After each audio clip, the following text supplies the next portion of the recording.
Hello everyone, welcome back to our channel. आज की कहानी मेरी प्यारी सी आद्या, अगस्त्या और उनके प्यारे प्यारे दोस्तों के लिए। नमस्ते बच्चों, आज मैं लेकर आई हूँ एक और बहुत ही रोचक, सीख भरी और दिल को छू लेने वाली पौराणिक कहानी।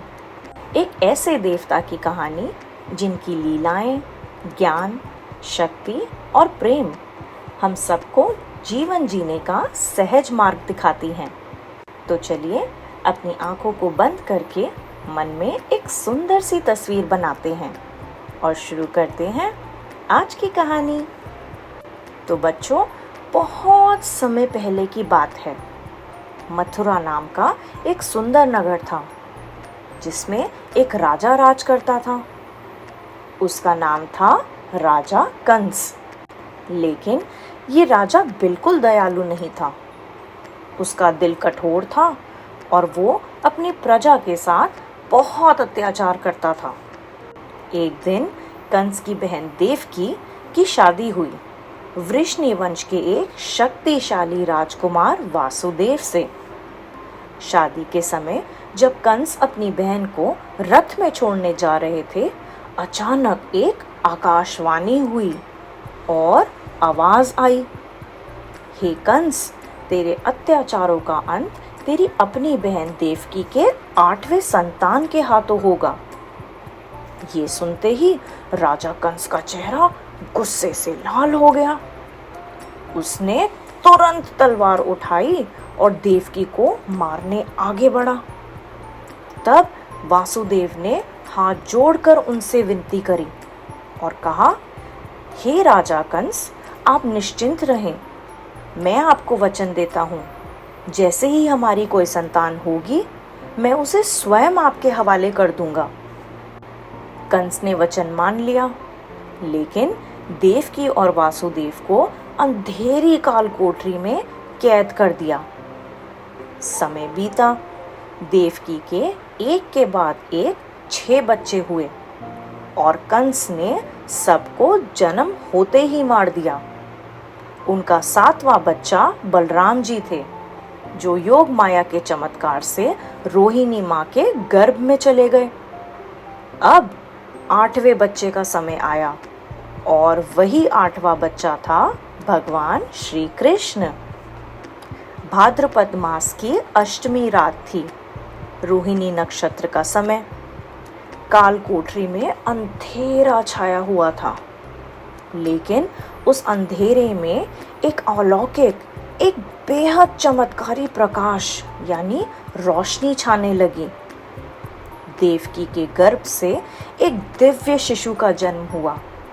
श्याम रंग, कमल जैसी बड़ी बड़ी आंखें, सिर पर मोरपंख का मुकुट, पीले पीतांबर वस्त्र और हाथ में एक छोटी सी बांसुरी। बच्चों, ये शिशु कोई आम बच्चा नहीं था। ये थे विष्णु भगवान के 8वें अवतार, भगवान श्री कृष्ण।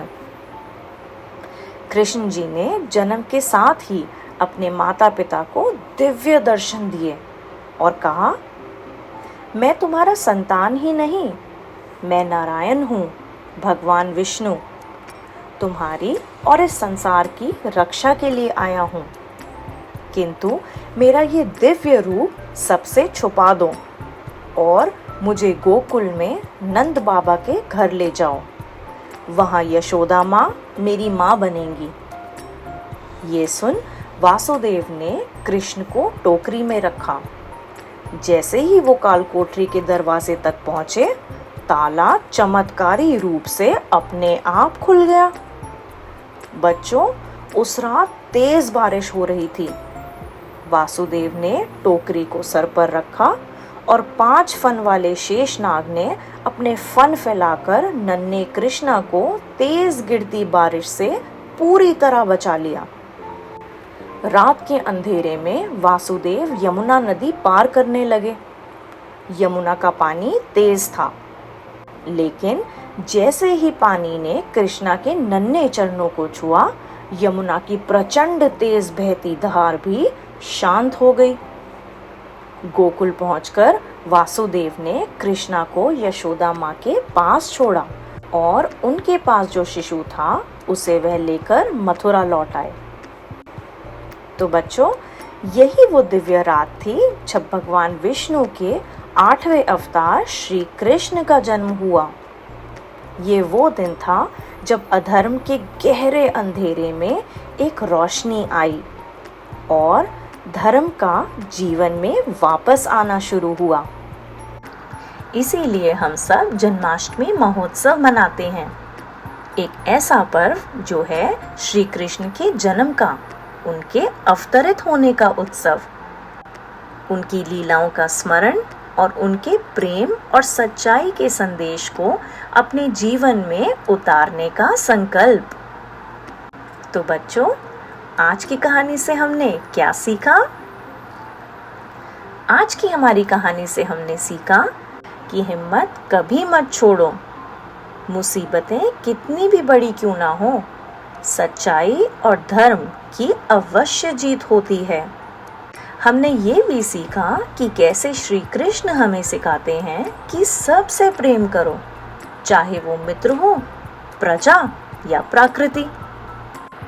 तो मेरी छोटी सी आद्या, अगस्त्या, विराज, आराध्या, तनीषा, आहान, नूर, नन्ही सी काशी और उनके प्यारे प्यारे दोस्तों, कैसी लगी आज की कहानी? हम फिर मिलेंगे एक और नई कहानी के साथ। तब तक के लिए बहुत खुश रहिए, सच्चे बनिए और सभी से खूब प्रेम करिए और मेरे साथ बोलिए, हाथी घोड़ा पाल की जय, कन्हैया लाल की जय, श्री कृष्णा, राधे राधे।